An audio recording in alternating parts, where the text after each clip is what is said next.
بعد اعوذ باللہ من الشیطان الرجیم بسم اللہ الرحمن الرحیم لقد کان لکم فی رسول اللہ اسوۃ حسنہ صدق اللہ العظیم۔ میرے محترم بھائی دوستو، آج ربیع الاول کا مہینہ شروع ہو چکا ہے اور بڑی جوش و خروش کے ساتھ آپ کو جگہ جگہ پہ عاشق رسول ایسے لوگ نظر آئیں گے جو اپنے آپ کو عاشق رسول ہونے کا دعوے دار ثابت کرنا چاہیں گے اور اظہار محبت میں جو ان سے ہو سکتا ہوگا وہ کریں گے۔ لیکن افسوس اس بات پر ہے کہ آج مسلمان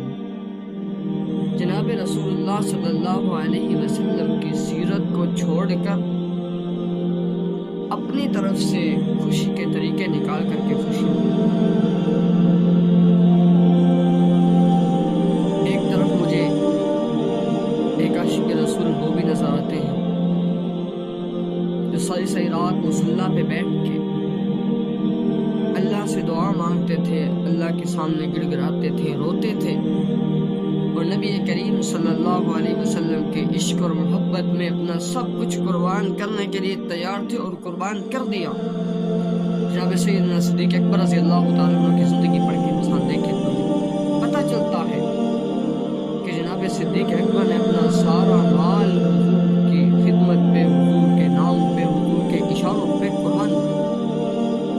اور آج کے عاشق رسول افسوس ہے، نماز نہیں پڑھتے، قرآن نہیں کھولتے، نبی کی حدیث نہیں پڑھتے، درود نہیں پڑھتے، کوئی دینی کام کا نام و نشان ہی نہیں، اور اپنے آپ کو عاشق رسول ہونے کا دعوے دار کہتے ہیں اور جھڑیاں لگا رہے ہیں، جلوس نکال رہے ہیں، ڈھول ڈھمکے اور لڑکیوں کو سجا کے بٹھا دیتے ہیں یہ جنت کی حور ہے۔ یہ کہاں سے حور آ گئی؟ یہ کس نے حور بنائی ہے؟ جنت کی نعمتیں جو اللہ نے رکھی ہیں، جن میں ایک حور کی نعمت اللہ نے اپنے مسلمان بندوں کے لیے، کامیاب بندے کے لیے رکھی ہے، انعام جو اللہ نے رکھا ہے۔ اور جنت کی نعمتیں وہ ایسی ہیں کہ اللہ نے فرمایا کہ ان کو آج تک نہ کسی آنکھ نے دیکھا، نہ کسی کان نے سنا، نہ کسی کے وہم و گمان میں ان کا جو ہے تصور آیا، اور یہ کہتے ہیں یہ جنت کی حور ہے۔ بھئی کہاں سے حور آ گئی؟ کس نے حور بنا دیا؟ افسوس ہے مسلمانوں، افسوس ہے کہ آج مسلمان غیر شرعی کام پکڑ کے اپنے